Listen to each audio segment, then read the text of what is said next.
4 दिन के अंदर इस सारों को पागल कर दूंगा। मैं सबको पागल घोषित करवा दूंगा। मैं रोजी रोजगार की बात कर रहा हूँ, वो धर्म की बातें कर रहे हैं। मैं धर्म विरोधी कभी ना था, ना हूँ, ना कभी रहूंगा। मैं जय श्री राम अभी बोल रहा हूँ, जय श्री राम। बट जय श्री राम में मेरा मेरा ये बेरोजगारी छुपा है। भाई मैं पूरी दुनिया से बोलवा दूं जय श्री राम, लेकिन इनको धर्म के आड़ में वोट लेना है। कोई बात नहीं, शायद मुसलमान हमारे देश के हिस्सा नहीं है। और अगर बेहतर बिहार के लिए मैं बात करता हूं तो यदमुल्ला हूं, तो मुझे मंजूर है यदमुल्ला होना। अब एक हमारे बड़े भाई ये कह रहे हैं कि यदमुल्ला हो गया है। अच्छा ये बताइए कि सब सनातनी बनते हैं। भगवान राम तो सीता को, एक सीता के लिए रावण से लड़ाई कर लिए, लड़ गए। ये सबके सब दो तीन शादियां किया हुआ है। सनातन का मतलब यही है, सनातन यही कहता है कि आप 2 शादी करो। बिहार विधानसभा चुनाव के पहले चरण का मतदान संपन्न हो गया है दोस्तों। पहले चरण में ही महागठबंधन ने एनडीए को ऐसा झटका दिया है कि अगले चरण के रिजल्ट को सोचकर ही एनडीए के सिर में दर्द हो रहा है। पहले चरण में ही राजद के नेता और ट्रेंडिंग स्टार कहे जाने वाले खेसारी लाल यादव के भाग्य का फैसला ईवीएम मशीन में कैद हो गया। खेसारी लाल यादव ने छपरा में मजबूती से चुनाव लड़ा और एनडीए के गढ़ में घुसकर उनको खूब चुनौती दी। ग्राउंड से जो रिपोर्ट आ रही है उसके मुताबिक इस सीट पर खेसारी लाल यादव भारी मार्जिन से जीत दर्ज कर रहे हैं। वहीं अब महागठबंधन ने खेसारी लाल यादव की लोकप्रियता को भुनाने के लिए नया फैसला लिया है।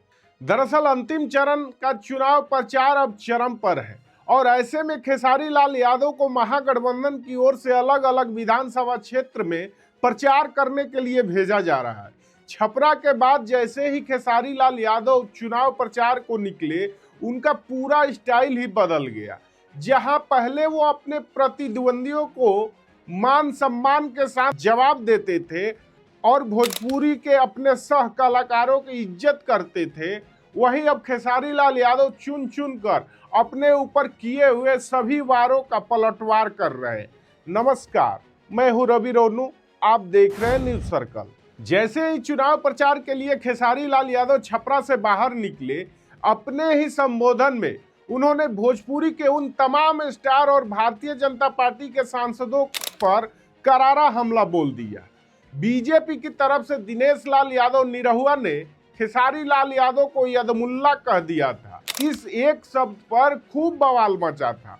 अब खेसारी लाल यादव ने जब चुनावी जनसभा को संबोधित करते हुए इसका जवाब दिया और उन्होंने इस जवाब के साथ न सिर्फ दिनेश लाल यादव निरहुआ बल्कि पवन सिंह को भी लपेट लिया। खेसारी लाल यादव ने कहा कि वो कह रहे हैं कि ये यदमुल्ला हो गया है। अच्छा यह बताइए, ये सारे सनातनी बनते हैं। भगवान राम ने तो एक सीता के लिए रावण से लड़ाई कर ली थी, लेकिन ये सब के सब 2-2, 3-3 शादी करके बैठे हैं। क्या सनातन का मतलब यही है? क्या सनातन यही कहता है कि आप 2-2, 3-3 शादी कर लें? अब एक हमारे बड़े भाई ये कह रहे हैं कि यदमुल्ला हो गया है। अच्छा ये बताइए कि सब सनातनी बनते हैं। भगवान राम तो सीता को, एक सीता के लिए रावण से लड़ाई कर लिए, लड़ गए। ये सबके सब 2-2, 3-3 शादियां किया हुआ है। सनातन का मतलब यही है, सनातन यही कहता है कि आप 2 शादी करो। अपने संबोधन के बाद खेसारी लाल यादव ने बिहार के नरकटियागंज में रोड शो में हिस्सा लिया और महागठबंधन के समर्थित आरजेडी उम्मीदवार के लिए वोट मांगा।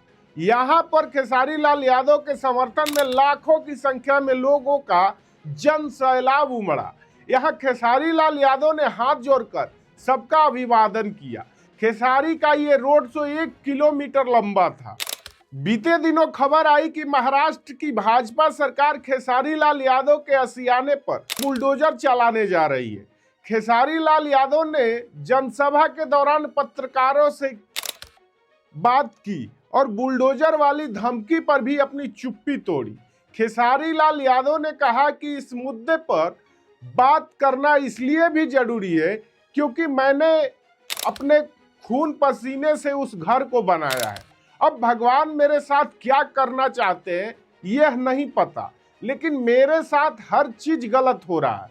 पत्रकारों ने सवाल दागा कि कहीं आप राजनीति में आ गए, इसके लिए आपके साथ यह सब तो नहीं हो रहा है। जिस पर खेसारी लाल यादव ने कहा कि भगवान मेरे और सबके लिए बराबर है। क्या सही है क्या गलत है, ये आंखें सबको देख रही है। किसी को यहाँ से कुछ लेकर जाना नहीं है। मैं बस हमेशा से बेहतर इंसान बनने की कोशिश करता हूँ। खेसारी लाल यादव ने बिहारी अंदाज में कहा कि यह दुनिया है और यहाँ मैं लड़ना सीख रहा हूँ और मरते दम तक लड़ता रहूँगा। खेसारी लाल यादव का यह जवाब भारतीय जनता पार्टी के सरकार पर था, जो बौखला करके खेसारी लाल यादव की लोकप्रियता से हताश होकर के उनके खून पसीने की कमाई पर बुलडोजर चलाने की नोटिस देती है। बीजेपी के प्रोपगेंडा पर वार करते हुए खेसारी लाल यादव ने कहा कि राम मंदिर में पढ़कर क्या मैं मास्टर बन जाऊंगा। खेसारी लाल यादव ने बीजेपी को लपेटते हुए कहा कि मंदिर मस्जिद खूब बनाओ, लेकिन रोजी रोजगार भी दो। क्या इसके लिए ट्रंप को वोट थोड़ी करेंगे। और ये मुझे कहते हैं सनातन विरोधी, राम का सबसे बड़ा भक्त मैं हूँ। अरे तुम्हारे चिल्लाने से मैं सनातन हो जाऊं? मेरे अंदर भगवान है। हनुमान जी के सीने में जब सीताराम रह सकते तो खेसारी के सीने में क्या राम नहीं रह सकते? उसके लिए मुझे चिल्लाना पड़ेगा, तब तुम मानोगे मैं सनातनी हूँ। जिस तरीके से खेसारी लाल यादव बीजेपी के धार्मिक चोले का धागा खोल रहे हैं, उसे हर तरफ हरकंप मचा हुआ है। एनडीए खेमा पहले तो खेसारी लाल यादव के लिए खूब बरसा, उनके ऊपर निजी हमले तक किए, लेकिन अब खेसारी लाल यादव ने एक एक कर पलटवार करना शुरू किया तो सबकी बोलती बंद हो गई। चाहे वो दिनेश लाल यादव निरहुआ हो, चाहे पवन सिंह हो। पवन सिंह ने तो खेसारी लाल यादव को यहाँ तक कह दिया था कि वो एक पानी पर नहीं रहते। जब खेसारी लाल यादव ने उनकी पत्नी का जिक्र किया तो पवन सिंह की ऐसी बोलती बंद हुई कि अब तक उन्होंने खेसारी लाल यादव पर दोबारा हमला करने की कोशिश भी नहीं की। कहते रहे कि एक पानी पर का दू हम ना रही, हम एक पानी पर नहीं की, आके कोई पानी पर बा केकरा पता नहीं खे। अरे जाए दो, हम एक पानी पर ना रहिले, कम से कम एगो मेहरारू पर तो रहिले ना। रहिले कि ना रहिले। जब खेसारी लाल यादव ने यह कहा कि राम मंदिर बनने से मैं मास्टर तो नहीं बन जाऊंगा, इस वार का पलटवार करने बीजेपी ने दिनेश लाल यादव निरहुआ को आगे किया। दिनेश लाल यादव निरहुआ ने खेसारी लाल यादव से सवाल दागा और कहा कि खेसारी लाल का गाना सुनने से कोई प्रोफेसर बन जाएगा, फिर भी गाना गाते हो ना। तुम्हारे फिल्म को देखने से कोई प्रोफेसर बन जाएगा, फिर भी फिल्म बनाते हो ना। सिनेमा घर में फिल्म चलाया जाता है, उसमें फिल्म चलने से कोई प्रोफेसर बन जाता है क्या? फिर भी देश में सिनेमा घर है ना। हर संस्थान का अपना अलग अलग विषय है, अपना अलग अलग काम है। जहाँ पर लोग पढ़कर प्रोफेसर बनते हैं, वहाँ वह विद्यालय भी है, यूनिवर्सिटी भी है। तो फिर आप राम मंदिर के पीछे क्यों पड़ रहे हो? उन्होंने कहा कि पटना में एयरपोर्ट भी है। खेसारी लाल यादव क्या चाहते हैं कि पटना एयरपोर्ट तोड़कर यहाँ पर कॉलेज बना दिया जाए? अयोध्या में मंदिर टूटकर मंदिर ही बना, तो इसमें खेसारी लाल यादव की क्या दिक्कत है? अगर हम कोई यूनिवर्सिटी तोड़कर वहाँ मंदिर बनाते तो आपको दिक्कत जरूर होती। कुछ दिन पहले ही पवन सिंह ने खेसारी लाल यादव पर निजी हमला करते हुए खेसारी लाल यादव पर कभी भरोसा मत करना। पवन सिंह ने कहा कि वह बीवी को बहन बना लिए है, कब वह बहन को बीवी बना ले इसकी कोई गारंटी नहीं है। हम तो यही कहेंगे कि उनका बात और गड्ढे की लात में कोई फर्क नहीं है। अब अपने चुनावी जनसभा से खेसारी लाल यादव ने पवन सिंह के इस बयान पर दुख जताया है। जनसभाओं को संबोधित करते हुए खेसारी लाल यादव पटना लौटे तो पटना एयरपोर्ट पर उन्हें पत्रकारों ने घेर लिया और पवन सिंह से जुड़ा सवाल पूछा। पवन सिंह ने आपकी बीवी पर टिप्पणी की है और कहा कि सिंपैथी लेने के लिए मुंबई वाले घर में बुलडोजर चलाने वाली खबर फैलाई जा रही है। इस पर खेसारी लाल यादव ने जवाब दिया कि यह कौन सी बात हुई? ऐसा कौन आदमी है जो राजनीति के लिए अपने सपनों का घर तुड़वा देगा? मैं इन सब एजेंडा पर नहीं रहता। बेहतर बिहार के लिए लड़ रहा हूं, मैं बेहतर व्यवस्था के लिए लड़ रहा हूं। ना मेरा व्यक्तिगत किसी से दुश्मनी था और ना है, ना आजीवन रहेगा। बीवी को बहन बनाने वाले बयान पर खेसारी लाल यादव ने कहा कि मेरी बीवी मेरे साथ मार्केट में चलेगी तो क्या मैं उनको चुम्मा लूंगा या फिर एक बहन की तरह उनकी सुरक्षा करूंगा। मेरी मेहरारू भी किसी की बहन है और बहन बहन होती है, और इस दुनिया में जब हम घर में आते हैं तभी तक वो हमारी बीवी है, लेकिन अगर हम घर से बाहर उसके साथ कहीं जाते हैं तो मेरी बहन की तरह है, उसको बहन की तरह सम्मान देना पड़ेगा हमको। अब मार्केट में मेहरारू हमारे ये तक के चुमा ले, वो लेट हुई है, हम ना ले सके भाई। बीवी बिस्तर पर आती है तो बीवी होती है, और जब मार्केट में साथ जाती है तो वो बहन की तरह होती है। यह बात पवन सिंह के समझ में नहीं आती है, क्योंकि पवन सिंह के पास ना तो दिल है और ना ही दिमाग। भोजपुरी एक्टर पवन सिंह और ट्रेंडिंग स्टार खेसारी लाल यादव के बीच सियासी तकरार अब कम होने का नाम नहीं ले रही है। छपरा में पवन सिंह के चुनाव प्रचार करने से आहत खेसारी का दर्द रोहतास में भी छलका। खेसारी ने कहा कि पवन भैया के लिए लोकसभा चुनाव में प्रचार किया था, लेकिन पवन सिंह ने मेरी पत्नी पर कमेंट किया। खेसारी ने कहा कि उन्हें ऐसा नहीं बोलना चाहिए। छपरा के सारण सीट पर जहां खेसारी लाल यादव चुनाव लड़ रहे थे, उस सीट पर मतदान 6 नवंबर को हो चुका है।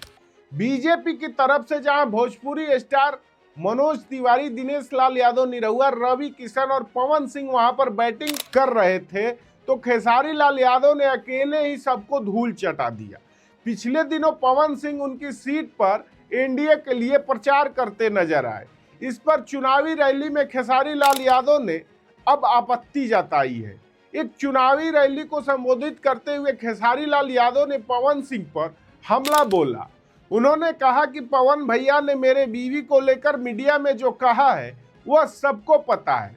ये पवन भैया है जिनके लिए लोकसभा चुनाव में जान लगाकर प्रचार किया था, यहाँ तक कि मेरे पिताजी ने भी उन्हें आशीर्वाद दिया था, लेकिन वही पवन भैया ने छपरा में जाकर मेरे खिलाफ प्रचार किया। यही फर्क है मेरे और उनके बीच। 2025 के इस विधानसभा चुनाव में खेसारी लाल यादव ने संयमित होकर चुनाव लड़ा। पहले खेसारी भोजपुरी कलाकारों पर बोलने से बचते थे, क्योंकि सब लोग एक साथ ही काम करते थे, लेकिन भारतीय जनता पार्टी की तरफ से सबसे पहले पवन सिंह, फिर दिनेश लाल यादव निरहुआ, रवि किशन और मनोज तिवारी ने खेसारी पर हमले शुरू कर दिए। बावजूद इसके खेसारी लाल यादव ने उनके लिए सम्मानजनक भाषा का इस्तेमाल किया, लेकिन जैसे ही पवन सिंह ने खेसारी लाल यादव के ऊपर निजी हमले किए, उनके बीवी का नाम चुनावी मंच से लिया, इसके बाद खेसारी लाल यादव का गुस्सा फूट पड़ा और इस बार चुनावी मंच पर खेसारी लाल यादव और पवन सिंह के बीच तकरार की वजह भी बीवी ही रही। जब खेसारी लाल यादव ने पवन सिंह की पत्नी ज्योति को निर्दलीय विधानसभा चुनाव लड़ रही है उसका समर्थन किया, तो यह मिर्ची पवन सिंह को लगी और उसके बाद पवन सिंह ने खेसारी लाल यादव पर निजी हमले शुरू कर दिए। लेकिन अब जब खेसारी लाल यादव अपना चुनाव संपन्न करके अन्य उम्मीदवारों के लिए खून पसीना बहा रहे हैं, तो एक एक कर उन्होंने तमाम बयानों पर भी पलटवार करना शुरू कर दिया है। जो खेसारी लाल यादव के खिलाफ गए थे, उनके ऊपर सनातन विरोधी होने का आरोप लगाया गया, लेकिन खेसारी लाल यादव ने कहा कि मैं सनातन विरोधी नहीं हूं। उन्होंने लोगों के शिक्षा, लोगों के रोजगार और बिहार के भलाई की बात की, जो भारतीय जनता पार्टी के नेताओं को पसंद नहीं आई। भाजपा के जितने भी स्टार प्रचारक हैं, बिहार में घूम घूम कर हिंदू, मुसलमान और जातीय उन्माद फैलाने की कोशिश कर रहे हैं, लेकिन दूसरी तरफ महागठबंधन के नेता बिहार के स्थानीय मुद्दों पर चुनाव लड़ रहे हैं। पहले चरण में जहां 121 विधानसभा सीटों पर मतदान हो चुका है, तो वहीं दूसरे चरण में 122 विधानसभा सीटों पर 11 नवंबर को वोट डाले जाएंगे। तेजस्वी यादव ने पहले ही अपने शपथ ग्रहण की तारीख का ऐलान कर दिया है। 14 नवंबर को चुनावी नतीजे आएंगे। इसके बाद यह साफ हो जाएगा कि बिहार की जनता ने किसको अपना समर्थन दिया। लेकिन महागठबंधन ने जिस तरीके से इसे पूरे चुनाव को लड़ा है, वह काबिले तारीफ है। तेजस्वी यादव, खेसारी लाल यादव, अखिलेश यादव की जनसभा में जनता का हुजूम उमड़ रहा है। उसी से यह साफ है कि बिहार की जनता इस बार परिवर्तन करना चाहती है। इस खबर पर आपका क्या मानना है, हमें कमेंट में जरूर बताएं और हमारे वीडियो को लाइक करें, चैनल को सब्सक्राइब करें। धन्यवाद।